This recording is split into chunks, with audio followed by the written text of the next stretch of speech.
శుభోదయం.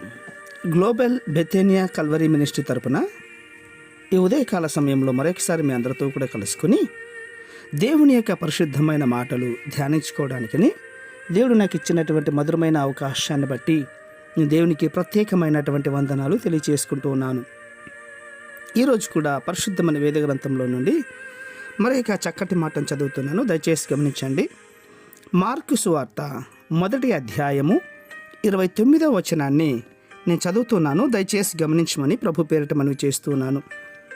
మార్కు సువార్త 1వ అధ్యాయము 29వ వచనము. వెంటనే వారు సమాజ మందిరములో నుండి వెళ్ళి యాకోబుతోనూ యోహానుతోనూ సీమోను అంద్రేయ అనువారి ఇంట ప్రవేశించరి. దేవునికి స్తోత్రం కలుగునుగాక. ప్రియులారా గమనించండి, యేసుక్రీస్తు వారికి 12 మంది శిష్యులలో యాకోబు, యోహాను, పేతురు, ఆంద్రేయ అన్నటువంటి వారు కనబడుతూ ఉంటున్నారు. మరి ఈ నలుగురిలో కూడా మొదటి ముగ్గురు కూడా మరింత ప్రాముఖ్యులు అని నేను చెప్తాను. అందుకే వీరు అంతరంగిక శిష్యులుగా పిలువబడుతూ ఉంటున్నారు. యేసు ప్రభుని పరిచర్య కాలంలో జరిగినటువంటి అనేకమైన ముఖ్య సంఘటనలలో కూడా ఆంద్రేయ మనకు కనపడడు. యాకోబు, యోహాను, పేతురులే కనిపిస్తారు. అయితే అంత మాత్రాన ఆంద్రేయకు యేసు ప్రభు వారితో సన్నిహితము లేదు అనుకోవడం తప్పు. అవును, అనేకమైన సందర్భాలలో ఆంద్రేయ అనేక మందిని యేసుక్రీస్తు దగ్గరికి తానే తీసుకువెళ్ళినట్లుగా క్రొత్త నిబంధన గ్రంథాలలో మనకు కనపడుతూ ఉంటుంది. క్రొత్త నిబంధనలో ఆంద్రేయ యొక్క పేరు 9 సార్లు మనకు కనబడుతుంది. ప్రియులారా, తన సహోదరుడైనటువంటి సీమోను, పేతురును తానే మొట్టమొదటిసారిగా ప్రభువుకు పరిచయం చేశాడు.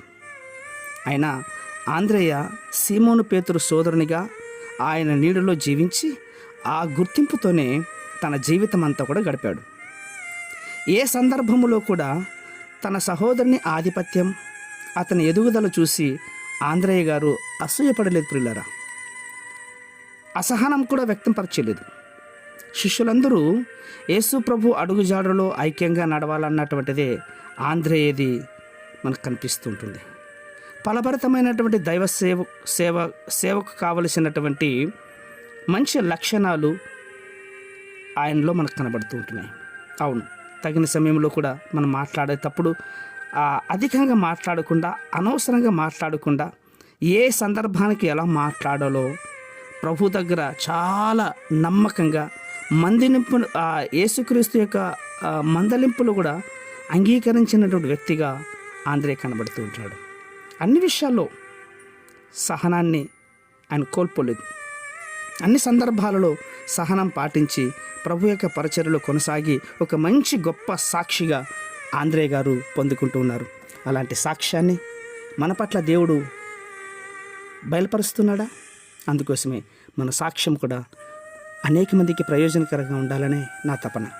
పరిశుద్ధమైన మా ప్రియ పరలోకపు తండ్రి, నిజమైన ఆయన ఆంద్రేయ గారి యొక్క సాక్ష్యాన్ని బట్టి ఈ మాటలు వింటున్న వారందరూ కూడా వారి వారి జీవితంలో వ్యక్తిగతంగా మీకు మాదిరిగా జీవించే తత్వాన్ని మీరు దయచేస్తున్నందుకే స్తోత్రాలు అర్పించుకుంటూ చిన్న ప్రార్థనను మా రక్షకుడిని యేసయ్య బట్టి అడిగి వేడుకొని పొందుతున్నాం మా తండ్రి.